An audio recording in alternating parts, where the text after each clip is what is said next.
The summer of 1518 burned hotter than anyone in Strasbourg could remember. Cobblestone streets baked under a merciless sun, and the stench of unwashed bodies mingled with the scent of fear that had settled over the city like fog. On the morning of July 14th, a woman emerged from her half-timbered home near the grain market. Her name was Frau Troffea, and what happened next would transform an ordinary Tuesday into one of history's most horrifying mysteries. Without warning, without music, without any apparent reason, she began to dance. Her feet shuffled and stamped against the hot stones. Her arms jerked and swayed. Hour after hour, she continued. Neighbors gathered to watch, first amused, then concerned, then terrified. Her husband pleaded with her to stop. She could not. Or perhaps she would not. As darkness fell and torches were lit throughout the square, Frau Troffea was still dancing. Her feet had begun to bleed. For somewhere between 4 and 6 days, her movements continued. The soles of her shoes were stained crimson. She danced through exhaustion, through pain, through the breaking point where the body should surrender, but her body refused to yield. And then, something even stranger occurred. Others began to join her. First one, then another, then a dozen more. Within a week, 34 people were dancing in the streets of Strasbourg. Within a month, that number would swell to 400. They called it the dancing plague. Some called it a curse. Others called it madness. What it truly was remains, even now, wrapped in shadow and speculation. But what we know for certain is this. People danced until their hearts gave out. They danced until their feet were raw and ruined. They danced until death took them, one by one, in the sweltering heat of that cursed summer. The transformation happened quickly. What began as one woman's inexplicable behavior became a citywide catastrophe. Those who joined Frau Troffea came from every corner of Strasbourg society. Merchants abandoned their stalls. Mothers left their children. Men who had never danced in their lives found their legs moving in rhythms they could not control. Witnesses described the dancers as possessed, their eyes glazed and distant, their faces contorted in expressions that mixed ecstasy with agony. They seemed trapped in a trance, responding to music that only they could hear. Some sang as they danced, their voices ragged and desperate. Others screamed. Many wept, while their bodies continued their relentless motion. The physical toll was immediate and brutal. Within days, dancers collapsed from exhaustion, their hearts racing beyond what flesh could endure. Feet swelled and bled, leaving trails across the cobblestones. Bones broke from the constant impact. Dehydration ravaged bodies that could not stop moving long enough to drink. And yet, once they rested, even briefly, they would rise and begin again. Contemporary chronicles, written decades after the events, claimed that at the height of the plague, as many as 15 people were dying each day from heart attacks, strokes, and exhaustion. However, there's significant historical debate about the actual death toll. Original records from Strasbourg at the time do not mention specific death counts, and some modern historians question whether anyone died at all, while others estimate the toll could range from as few as 50 to potentially hundreds. What cannot be disputed is the terror that gripped Strasbourg. The city's physicians had never encountered anything like this. The clergy had no explanation, and as July turned to August, the dancing continued without mercy. Those who watched from the sidelines lived in constant fear. Would they be next? Was this contagion spreading through the air, through touch, through simply witnessing the madness? Families locked their doors. Markets stood empty.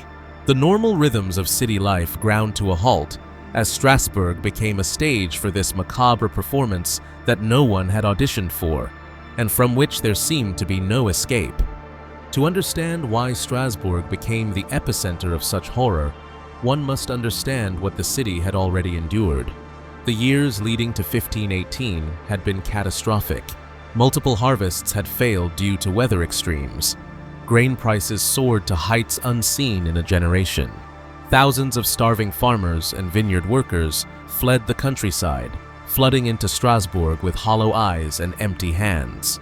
Famine brought famine's companions. Diseases swept through the weakened population like fire through dry timber. Syphilis, relatively new to Europe, ravaged bodies and minds alike. Smallpox claimed entire families. Leprosy, that ancient scourge, found fresh victims among the malnourished poor. The plague, never truly gone from Europe's memory, erupted in periodic outbreaks that left streets lined with corpses. The physical suffering was matched by psychological terror. In the years before, unusual celestial phenomena had appeared in the sky, which the superstitious population took as harbingers of doom. Preachers proclaimed that God's judgment was coming, that humanity's sins would soon be answered with divine wrath. Floods had devastated the region, with the Rhine swelling far above its normal banks, drowning livestock and destroying homes. Some spoke of seeing strange lights in the sky, of hearing voices in the wind. Political instability added to the chaos. Peasant revolts had erupted across the region in the early 1500s, leaving scars that had not healed. The relationship between Strasbourg's secular government and the Catholic Church had grown increasingly strained. New ideas were spreading, ideas that would soon ignite the Protestant Reformation. The world felt unsteady, as though the very foundations of society were cracking beneath everyone's feet. In this environment of desperation, hunger, and apocalyptic dread, the people of Strasbourg were primed for catastrophe. They were exhausted, frightened, and searching for explanations for their suffering. Their faith in both God and government was faltering. When Frau Troffea began to dance, it was as if she had given physical form to the city's collective anguish, transforming invisible terror into something horribly visible and contagious. When the first reports of uncontrollable dancing reached the Strasbourg City Council, the officials faced an unprecedented crisis. They consulted with physicians, who offered a diagnosis rooted in the medical theories of their time. The dancers, they declared, suffered from overheated blood. The treatment they proposed seems almost comically misguided from our modern perspective. More dancing. The logic, such as it was, held that the afflicted needed to dance the fever out of their systems. If they could exhaust the sickness through movement, their blood would cool and they would recover. It was a prescription that would prove catastrophically wrong, but the authorities embraced it with desperate enthusiasm. Guild halls were commandeered and converted into dancing venues. Wooden stages were hastily constructed in public squares. The city hired professional musicians, pipe and drum players who were instructed to provide constant accompaniment. Professional dancers were employed to help keep the afflicted moving. The plan was to create controlled spaces where the dancing mania could safely burn itself out. Instead, they created an amplification chamber for madness. The music, the stages, the official sanction of the dancing transformed what might have remained a localized phenomenon into a citywide spectacle. The sound of drums and flutes drew curious onlookers, and some of those onlookers found themselves inexplicably compelled to join in. The very act of watching seemed dangerous, as if the dancing itself was infectious, spreading through sight and sound rather than through any physical contagion. The authorities had also gravely underestimated the physical demands of continuous dancing. Bodies were not meant to move for hours without rest. Especially in the blistering summer heat, heart attacks became common. Strokes felled dancers in mid-step. The stages became killing floors, and the city's misguided cure had transformed into a death sentence. As the casualties mounted, panic replaced confusion. The city council realized their terrible error. In a desperate reversal, they banned public dancing entirely. Musicians were dismissed. The stages were dismantled. Anyone caught dancing in the streets would be forcibly restrained and removed. But by then, hundreds were already afflicted, and the question remained: if more dancing had made things worse, how could they make it stop? The people of Strasbourg had an explanation for their suffering, one that made perfect sense within their worldview. They believed they had been cursed by Saint Vitus. and understanding this belief is crucial to understanding how the dancing plague finally ended.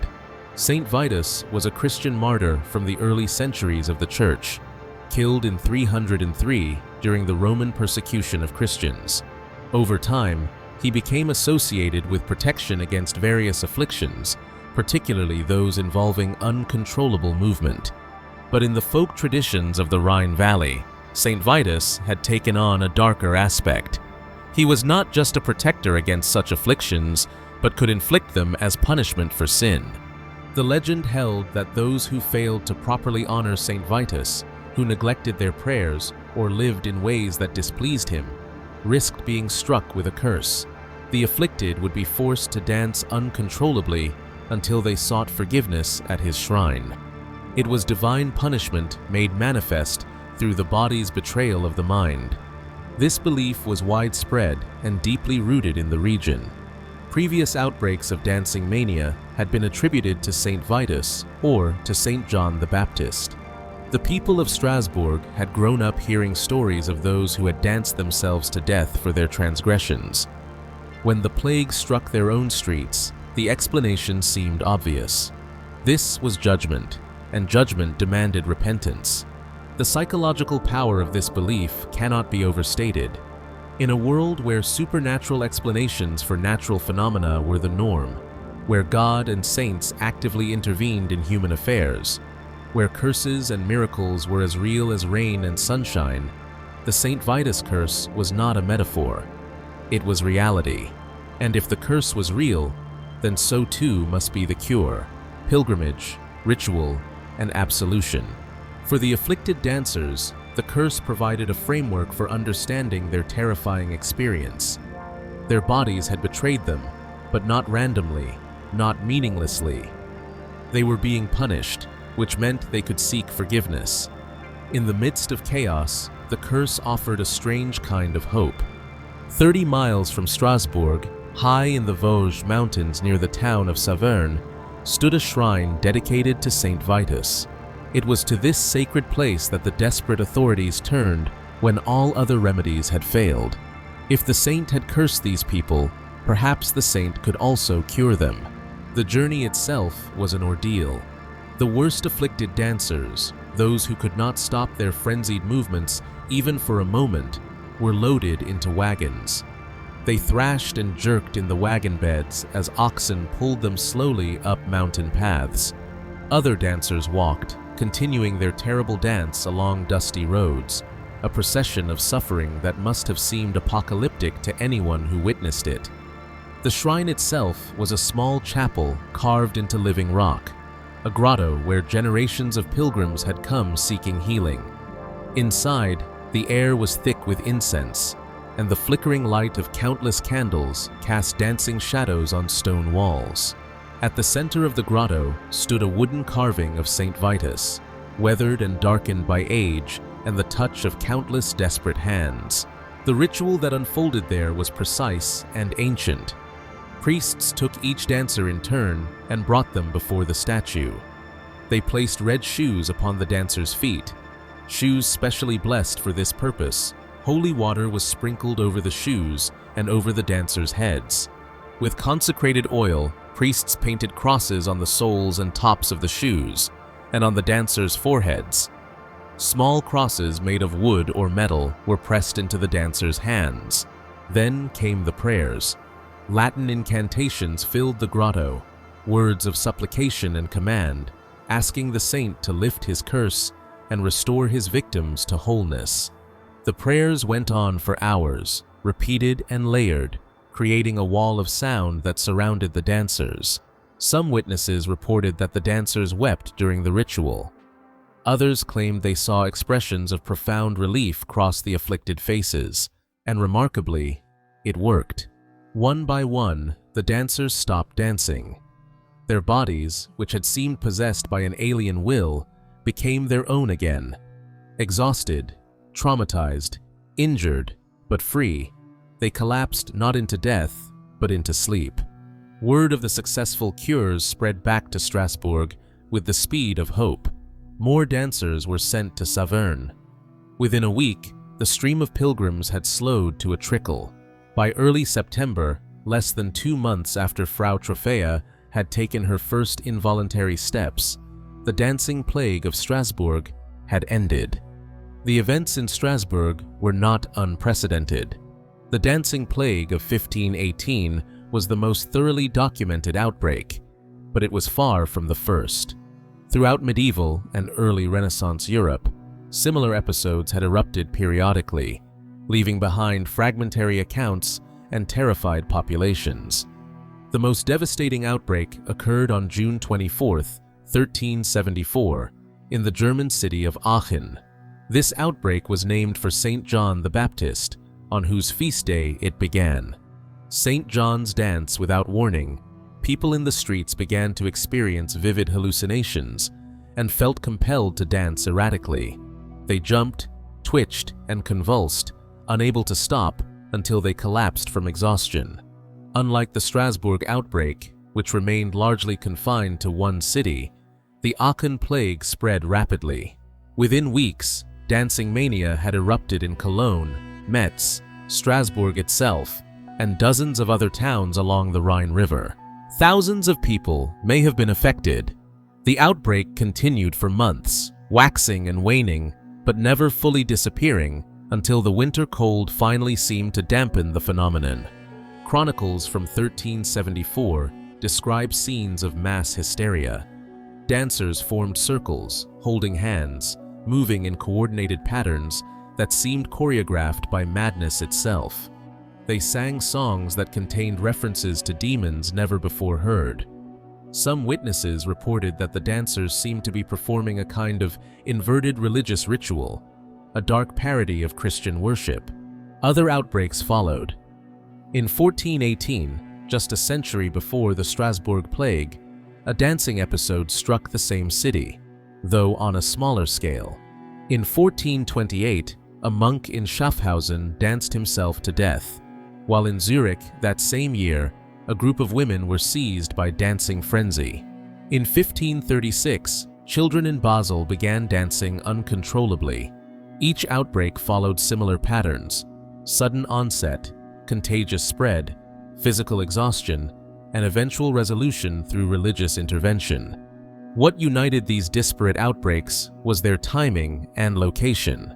They occurred during periods of intense social stress, in regions where belief in dancing curses was widespread. They struck populations that were already weakened by famine, disease, or the aftermath of war. And they ended when religious authorities provided a framework for understanding and escaping the affliction, whether through exorcism, pilgrimage, or ritual absolution. For centuries, the dancing plagues remained inexplicable, classified alongside other medieval oddities as curiosities from a superstitious past. But modern historians and medical researchers have developed theories that attempt to explain what truly happened in those streets of Strasbourg and Aachen. The most compelling explanation, championed by medical historian John Waller and accepted by many scholars today, is mass psychogenic illness.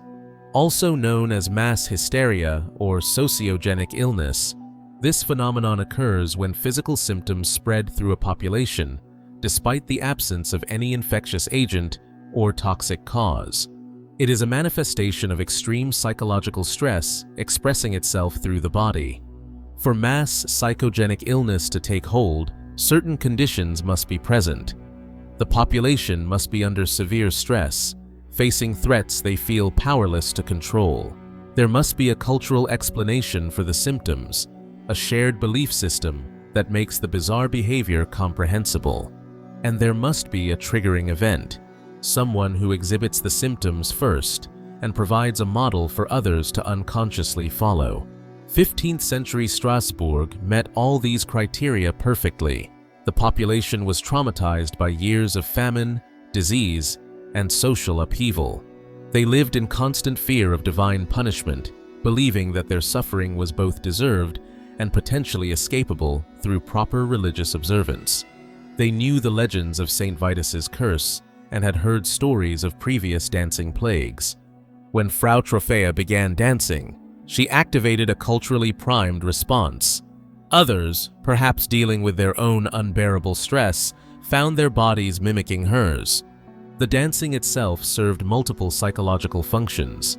It provided a physical outlet for overwhelming anxiety. It created a community of suffering, allowing isolated individuals to express their distress collectively. It offered an explanation for inexplicable pain, transforming formless dread into something concrete and nameable. And crucially, it provided a path to relief through religious ritual. Another theory that has persisted is ergot poisoning. Ergot is a fungus that grows on damp rye and other grains. It contains alkaloids that are chemically similar to LSD and can cause hallucinations, convulsions, and bizarre behavior. Ergot poisoning, known in medieval times as St. Anthony's fire, was a real and devastating condition that killed thousands. However, most experts have rejected ergot as an explanation for the dancing plagues. Ergot poisoning causes severe pain and often leads to gangrene in the extremities, symptoms not reported in dancing plague victims. The convulsions associated with ergot are not rhythmic or sustained, but spasmodic and painful. Moreover, ergot outbreaks did not correlate geographically or temporally with dancing plague incidents. A third theory suggests that the dancers were members of religious cults performing ecstatic rituals while claiming to be afflicted by uncontrollable dancing to avoid persecution. While some medieval dancing may have had religious motivations, this explanation fails to account for the evident distress of the dancers, the deaths that occurred, or the involvement of clearly unwilling participants. The mass psychogenic illness explanation remains dominant because it accounts for all the observed features of the dancing plagues: their appearance during times of stress, their contagious spread, the role of cultural beliefs in shaping symptoms, the effectiveness of religious cures, and their eventual disappearance as social conditions changed and beliefs evolved. The dancing plague of 1518 was the last major outbreak of its kind. Smaller incidents continued sporadically into the 17th century, but nothing approaching the scale or intensity of Strasbourg ever occurred again. Why did the phenomenon disappear? The answer lies in changing beliefs and changing times. As Europe moved from the medieval period into the early modern era, explanations for disease and affliction shifted. The Protestant Reformation challenged the Catholic framework of saints and curses. The scientific revolution introduced new ways of understanding the body and mind. The power of folk beliefs began to wane, replaced by emerging rationalism. Without the shared cultural narrative of dancing curses, without the widespread belief that saints could force people to dance as punishment, the psychological mechanism that had enabled the plagues could no longer function. Stress remained, suffering continued, but it expressed itself through different symptoms more aligned with contemporary beliefs. The legacy of the dancing plagues extends into our own time. Modern examples of mass psychogenic illness bear striking similarities to the events in Strasbourg. The Tanganyika laughter epidemic of 1962 saw nearly 1,000 people experiencing uncontrollable laughter over 18 months. More recently, in 2011, dozens of teenage girls at a high school in Leroy, New York, developed sudden tic-like movements and vocal outbursts resembling Tourette's syndrome, later attributed to mass psychogenic illness. These modern parallels remind us that the dancing plagues were not merely historical curiosities, but windows into fundamental aspects of human psychology. They reveal how collective stress can manifest physically, how cultural beliefs shape our experience of our own bodies, and how the line between individual and collective consciousness can blur under extreme conditions. The dancing plague also offers lessons about the dangers of well-intentioned but misguided interventions. The Strasbourg authorities' decision to encourage more dancing, to provide musicians and stages, accelerated and amplified the crisis. Their error came from misunderstanding the nature of the affliction, treating a psychological phenomenon as if it were a physical disease that could be sweated out. In our modern world, we might feel distant from the superstitions that gripped 15th century Strasbourg. We understand disease through the lens of science. We do not believe in curses or dancing saints. Yet the dancing plague speaks to something that remains profoundly relevant. We live in an age of collective stress, perhaps unmatched since medieval times. Climate change threatens our future. Political polarization fractures communities. Economic inequality creates desperation. Social media exposes us to global suffering we feel powerless to address. Like the citizens of Strasbourg, we are bombarded by stimuli that our minds struggle to process, threats we cannot escape, and a sense that the world is spiraling beyond our control. Modern manifestations of collective stress may not involve literal dancing in the streets, but they share underlying mechanisms with historical mass psychogenic illnesses. The spread of internet-driven conspiracy theories, the contagious nature of certain social media behaviors, the sudden appearance and disappearance of various cultural panics, all echo the patterns seen in Strasbourg.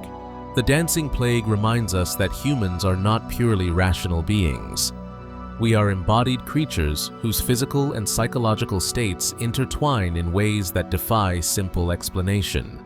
Under sufficient stress, with the right cultural framework, entire populations can experience reality in ways that seem incomprehensible to outside observers, but feel undeniably real to those living through them. It also reminds us of the power of communal narrative. The dancers of Strasbourg found relief not through medical intervention, but through ritual that aligned with their understanding of their affliction. The journey to Saint Vitus's shrine worked not because the saint was real, but because the pilgrims believed he was, and that belief was powerful enough to break the psychological cycle that had trapped them.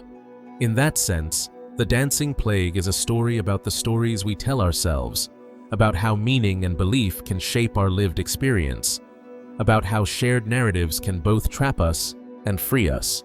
The people of Strasbourg were dancing because they believed they had been cursed, and they stopped dancing because they believed they had been forgiven. Both beliefs were equally real in their consequences. What became of Frau Troffea, the woman whose first steps ignited the plague? History does not record her final fate. She was sent to the Saverne shrine, presumably among the first to seek the saint's forgiveness. Perhaps she found peace there in the incense-filled grotto. Perhaps she recovered and returned to her ordinary life, forever marked by having been the first. Or perhaps she was one of the dancers who never made it to the shrine, who collapsed in the streets of Strasbourg and never rose again. We cannot know. Her name survives only because she danced first, but the fate of that dance remains lost to time.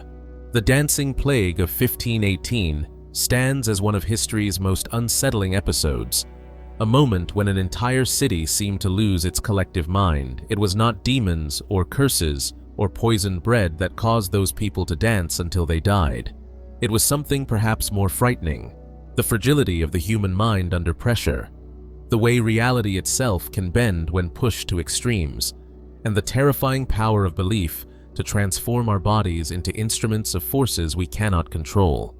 500 years later, we remember them not with mockery, but with a mixture of horror and recognition. The dancers of Strasbourg were not mad. They were desperate, terrified people living through unbearable times, and their bodies found a way to speak what their mouths could not say. They danced because they had run out of other ways to express their agony. And when we look at them across the centuries, we might see not primitives trapped in superstition, but fellow humans showing us what happens when collective suffering exceeds our capacity to bear it. Their dance was a warning, written in exhausted footsteps and broken bodies, about what we all might become when the weight of the world grows too heavy to carry. If you found this journey into one of history's darkest mysteries compelling, leave a comment below. What do you think truly caused the dancing plague? How does it compare to collective behaviors we see in modern times? And don't forget to hit that like button and subscribe for more explorations of the strange, the forgotten, and the inexplicable chapters of human history. Because sometimes the most disturbing stories are the ones that actually happened.